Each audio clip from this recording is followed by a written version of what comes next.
कहानी की शुरुआत में हमें 1968 का सीन दिखाया जाता है, जहां हम रेमन नाम के एक लड़के को देखते हैं जो कि मिली बेली पेंसिल्वेनिया शहर में नया नया आया है। इसके बाद हम टॉमी नाम के एक लड़के को उसके कुछ दोस्तों के साथ एक जंगल में देखते हैं। टॉमी वहां एक स्केयर क्रो को देखता है और अचानक ही अपने बेसबॉल बैट से उसे तोड़ देता है और वहां से चला जाता है। टॉमी बहुत ही शरारती लड़का था और वो स्कूल में सबको परेशान किया करता था, इसीलिए टॉमी से बदला लेने के लिए 3 फ्रेंड्स मिलकर टॉमी पर प्रैंक करने का प्लान बनाते हैं, क्योंकि आज हैलोवीन की रात थी और इनके शहर में एक बहुत बड़ी पार्टी होने वाली थी। इन तीनों फ्रेंड में से लड़की का नाम स्टेला और लड़कों का नाम चक और ओगी होता है। ये तीनों पार्टी में जा ही रहे होते हैं, तभी पीछे से अपने दोस्तों के साथ वहाँ टॉमी भी आ जाता है और इन्हें परेशान करने लगता है। जिसके बाद स्टेला और उसके दोस्त मिलकर टॉमी की कार पर अंडे और बदबूदार चीजें फेंकने लगते हैं और उसे परेशान करने लगते हैं। ये देख टॉमी बहुत ही ज्यादा गुस्से में आ जाता है और वो इन्हें मारने के लिए इनका पीछा करने लगता है। टॉमी से बचने के लिए स्टेला और उसके दोस्त एक थिएटर में चले जाते हैं और रेमन की कार में बैठ जाते हैं। रेमन वही लड़का था जो इस शहर में नया नया आया था। फिर हम देखते हैं कि टॉमी भी वहाँ पहुँच जाता है, लेकिन रेमन उसे धमकाता है और उसे अपनी कार से दूर रहने के लिए कहता है। जिसके बाद टॉमी वहाँ से चला जाता है, क्योंकि अब रेमन ने स्टेला और उसके दोस्तों की जान बचाई थी, इसीलिए इन सब के बीच बहुत अच्छी दोस्ती हो जाती है। इसके बाद स्टेला रेमन से कहती है कि यहाँ पास में ही एक भूतिया घर है, तुम उस घर को देखने के लिए हमारे साथ चलोगे। तब रेमन भी उसकी बात पर हाँ कर देता है और ये सब उस भूतिया घर को देखने के लिए उस घर के पास जाते हैं, जो कि देखने में काफी ज्यादा पुराना और अजीब लग रहा था। यहाँ स्टेला रेमन को बताती है कि यहाँ के लोगों का मानना है कि इस घर में एक बहुत ही अमीर फैमिली रहा करती थी और उसी फैमिली की एक लड़की सारा लोगों और छोटे बच्चों पर काला जादू करके उन्हें मार दिया करती थी। खैर, इसके बाद चारों साथ मिलकर उस घर के अंदर जाते हैं और उस घर को देखने लगते हैं। इसी दौरान चक को वहाँ के एक रूम में एक बूढ़ी औरत दिखाई देती है, जिसके साथ उसका कुत्ता भी होता है। ये देख वो बहुत ज्यादा हैरान हो जाता है और समझ जाता है वाकई में ये घर एक भूतिया घर है और स्टेला के पास जाने लगता है। दूसरी तरफ हम स्टेला और रेमन को देखते हैं, जिन्हें उसी घर में एक सीक्रेट रूम मिलता है। जिसके बाद ये सब उस रूम के अंदर जाते हैं, जहाँ उन्हें पता चलता है कि वह रूम सारा बेलोस का था। सारा वही लड़की थी जो कि छोटे बच्चों को कहानियां सुनाती थी और उन्हें मार दिया करती थी। आसपास देखने पर स्टेला को वहाँ सारा की एक बुक मिलती है, जिसमें बहुत सारी भूतिया कहानियां लिखी होती हैं। लेकिन हैरानी वाली बात ये थी कि वह सारी कहानियां खून से लिखी हुई थी, जिससे हमें पता चलता है कि सारा बच्चों को मार के उनके खून से ये कहानियां लिखती थी। इसके बाद हम देखते हैं कि टॉमी अभी भी इन्हें ढूंढ रहा था और वो यहाँ पर भी पहुँच जाता है। इसके बाद वो इन सबको उसी घर में लॉक कर देता है। हालांकि चक की बहन जो कि टॉमी की एक्स गर्लफ्रेंड थी उसे ऐसा करने से मना करती है, लेकिन टॉमी उसकी कोई भी बात नहीं सुनता और वो बाकी लोगों के साथ अपनी एक्स को भी उस घर में बंद कर देता है और खुद वहाँ से चला जाता है। अब इनकी हेल्प के लिए वहाँ कोई भी नहीं था, इसीलिए ये सब बहुत ज्यादा परेशान हो जाते हैं और सुबह होने तक का वेट करने लगते हैं। तभी स्टेला सारा बेलोस की भूतिया कहानी वाली बुक को पढ़ने लगती है और जोर जोर से कहने लगती है कि सारा बेलोस मुझे अपनी भूतिया कहानियां सुनाओ। तभी हम देखते हैं कि उस घर का दरवाजा अचानक ही अपने आप खुल जाता है, जिसे देख ये सब बहुत ज्यादा खुश होते हैं और उस घर से बाहर आ जाते हैं। इसके बाद सब लोग अपने अपने घर जाने लगते हैं। रेमन उस शहर में अकेला था और उसे देर रात को घर जाने में खतरा हो सकता था, इसीलिए स्टेला उसे अपने घर ले आती है और आज रात उसे अपने घर पर ही रुकने के लिए कहती है। जिसके बाद रेमन सोने के लिए चला जाता है और हम देखते हैं कि स्टेला सारा बेलोस की भूतिया कहानी वाली बुक को भी अपने साथ ले आई है और अकेले बैठकर उस बुक को पढ़ने लगती है। उस बुक में वो एक कहानी पढ़ती है, जिसे देखकर स्टेला को ऐसा लगता है जैसे वो कहानी अभी अभी लिखी हो, क्योंकि उस कहानी की हैंड राइटिंग अभी भी गीली थी। और स्टेला देखती है कि उस कहानी में परेशान करने वाले लड़के टॉमी के बारे में लिखा गया है। उस कहानी में स्टेला पढ़ती है कि जब टॉमी बत्तख के अंडे उठाने के लिए अपने फील्ड में जाएगा तो वो उसी स्केयर क्रो में बदल जाएगा, यानी कि उसी पुतले में बदल जाएगा, जिससे वो बहुत ज्यादा नफरत करता है। फिर हम टॉमी को देखते हैं जो कि फील्ड से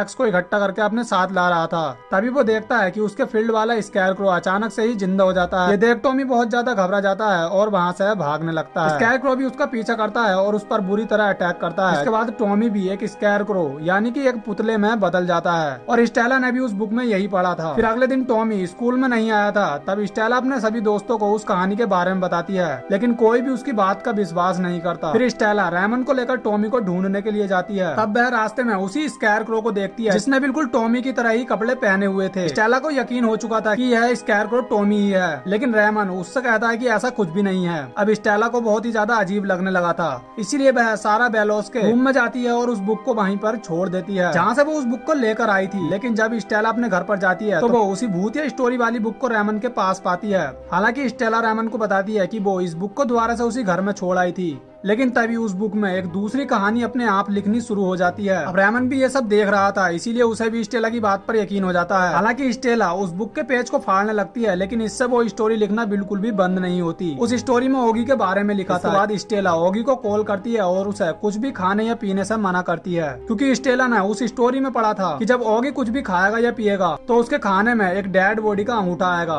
और वह डेड बॉडी उस अंगूठे को लेने के लिए ओगी के पास आएगी। लेकिन ओगी को लगता है कि स्टेला उसके साथ प्रैंक कर रही है, इसीलिए वो उसकी बात नहीं सुनता और अपने घर पर रखा एक सूप पीने लगता है। इस दौरान उसके मुंह में उस डेड बॉडी का अंगूठा आता है, जिसे देखकर ओगी बहुत ही ज्यादा घबरा जाता है और अब वो डेड बॉडी भी उस अंगूठे को लेने के लिए ओगी के पास आती है और वह ओगी को अपने साथ ले जाती है। हालांकि स्टेला और रेमन उसे बचाने के लिए उसके घर पर भी आए थे, लेकिन तब तक वो डेड बॉडी ओगी को अपने साथ लेकर जा चुकी थी। फिर अगले दिन स्टेला चक और उसकी सिस्टर को बताती है टॉमी की तरह ओगी भी मर चुका है और हमें किसी तरह ये सब रोकना होगा। फिर सब लोग उस बुक को जलाने का डिसाइड करते हैं, जिससे वो स्टोरी लिखना बंद हो जाए। लेकिन वो जैसे ही उस बुक को जलाते हैं तो वो देखते हैं कि वह बुक आग में नहीं जल रही है। और अब स्टेला समझ चुकी थी कि इस बुक को ऐसे नष्ट नहीं किया जा सकता, इसीलिए वह सारा वेलोस के बारे में रिसर्च करना शुरू कर देती है, जिससे उसे पता चल सके कि वह कौन थी और क्या करती थी। स्टेला सारा के बारे में डीपली रिसर्च करती है, जिससे उसे सारा के बारे में बहुत सारी बातें पता चलती हैं, जिसके बारे में वो अपने फ्रेंड को भी बताती है। लेकिन तभी उस बुक में एक और कहानी लिखी जाने लगती है और वो कहानी चक की बहन रुत के बारे में होती है। तब ये तीनों रुत को बचाने के लिए उसके स्कूल में जाने लगते हैं, क्योंकि आज रुत के स्कूल में उसकी एक परफॉर्मेंस होने वाली थी। दूसरी तरफ हम रुत को देखते हैं, जो देखती है कि किसी स्पाइडर ने उसे काट लिया है और उसी जगह पर उसके एक पिंपल निकल आया है। वो एक बाथरूम में जाती है और उस पिंपल को देखने लगती है। इसी दौरान उस पिंपल के अंदर से छोटे छोटे स्पाइडर निकलने लगते हैं, जो कि धीरे धीरे उसकी पूरी बॉडी में फैल जाते हैं। तभी वहाँ पर स्टेला और उसके फ्रेंड भी आ जाते हैं और रुत को हॉस्पिटल में एडमिट करवाते हैं। इसके बाद स्टेला सारा पर और भी ज्यादा डीपली रिसर्च करने लगती है और एक हॉस्पिटल में जाती है, क्योंकि उसे सारा के घर पर काम करने वाली एक ओल्ड लेडी से पता चला है कि सारा को इस हॉस्पिटल में एडमिट किया गया था और इसी हॉस्पिटल से उसे सारा के बारे में कुछ पता चल सकता है। इसके बाद स्टेला उस हॉस्पिटल की नर्स से कहती है कि हमें स्कूल में एक असाइनमेंट दिया गया है, जिसमें हमें सारा नाम की एक ओल्ड लेडी के रिकॉर्ड को चेक करना है। क्या तुम बता सकती हो कि सारा के ओल्ड रिकॉर्ड को कहाँ रखा गया है? तब हॉस्पिटल की नर्स उसे बताती है कि हम सारे रिकॉर्ड्स को रेड रूम में रखते हैं, लेकिन हम तुम्हें उस रूम में लेकर नहीं जा सकते, क्योंकि उस रूम में जाने की परमिशन किसी को नहीं है। ये सुनने के बाद स्टेला चुपके से उस रूम में जाने लगती है, लेकिन चक उस रूम में जाने से मना करता है, क्योंकि उसने अपने सपने में देखा था कि अगर वह उस रूम में जाएगा तो एक मोटी और अजीब लेडी उसे मार देगी। इसीलिए चक रूम के बाहर रुकता है और स्टेला और रेमन रिकॉर्ड चेक करने के लिए रूम के अंदर जाते हैं। इसके बाद वो सारे रिकॉर्ड्स चेक करते हैं। इसी दौरान उन्हें एक ऑडियो प्लेयर मिलता है। स्टेला उस रिकॉर्ड को चालू करके उस ऑडियो को सुनती है तो उसे पता चलता है कि सारा का भाई जबरदस्ती सारा से ये कबूल करने के लिए कहता है कि गांव के बच्चों की मौत के पीछे सारा का ही हाथ है, जबकि सच तो ये था कि गांव के बच्चों की मौत